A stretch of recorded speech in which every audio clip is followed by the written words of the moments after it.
Notre société est parvenue à ses limites, tant sur le plan économique, social et environnemental. Je pense qu'il est tous ici dans la salle, on l'accepte.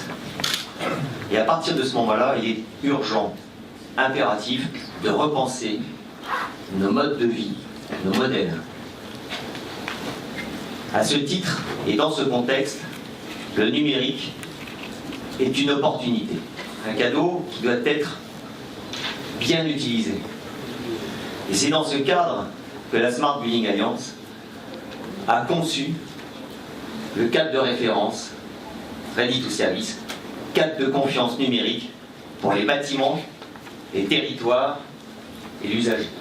Je crois que c'est une première mondiale, qu'une telle charte sur le passage à un habitat connecté, un habitat de service, ça n'a pas d'équivalent. Je pense que c'est peut-être une évidence pour beaucoup, mais ça va mieux en le disant. Le troisième élément, c'est comme beaucoup de choses, moi je crois profondément à ça. Il y a deux options pour faire avancer les choses. Soit vous dites, on décrète par la loi, le règlement, la norme, que ce sera ça, ça ou ça. Soit vous créez une dynamique entre les acteurs. Là, on a fait le choix de ne pas être du tout dans le coercitif, parce que généralement, ça ne marche pas ou pas très bien, mais vraiment d'être dans le momentum et d'accompagner et de pousser tous les acteurs à le faire. Et c'est ce qui est fait avec cette charte, qui est une charte bien évidemment d'intention, mais d'engagement aussi.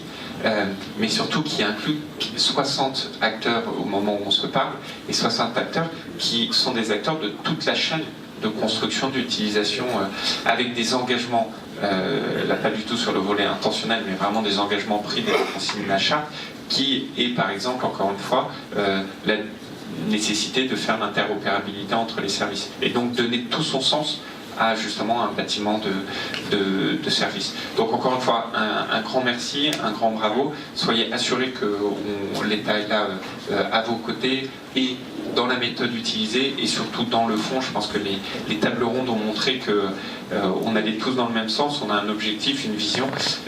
C'est un travail qui est compliqué, hein, faut pas se leurrer, mais tous ensemble on y parviendra, j'en suis sûr.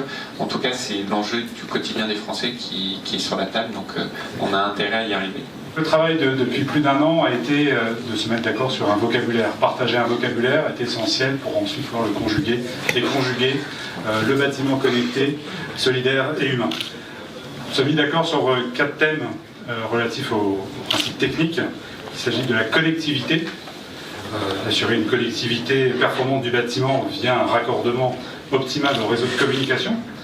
Deuxième élément, l'architecture réseau, qui assure la circulation des données à l'intérieur et à l'extérieur du bâtiment, et en améliorant les caractéristiques des réseaux du bâtiment. On a beaucoup parlé de cette thématique. L'équipement et les interfaces, mettre en relation les équipements, le réseau et les services grâce à l'interopérabilité. Et enfin, les services qui sont utilisés à la capacité de connectivité et de communication du bâtiment pour le développement de services. Cette technique doit être encadrée par 2 éléments relatifs à la gouvernance, que sont les services, la sécurité numérique, c'est-à-dire sécuriser les systèmes, les interfaces, et mettre en place un dispositif permettant la protection des données à caractère personnel. Et enfin, le management responsable, c'est-à-dire optimiser la gestion du projet, le commissionnement, mettre en place un cadre de contractualisation et s'entourer d'acteurs compétents. Et voilà. Je vais laisser encore vous. Monsieur le ministre, on arrive.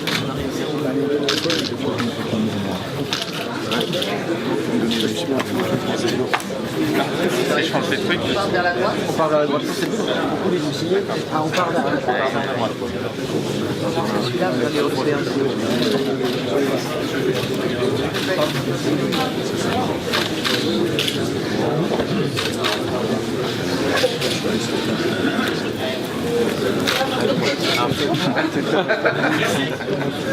C'est tout ?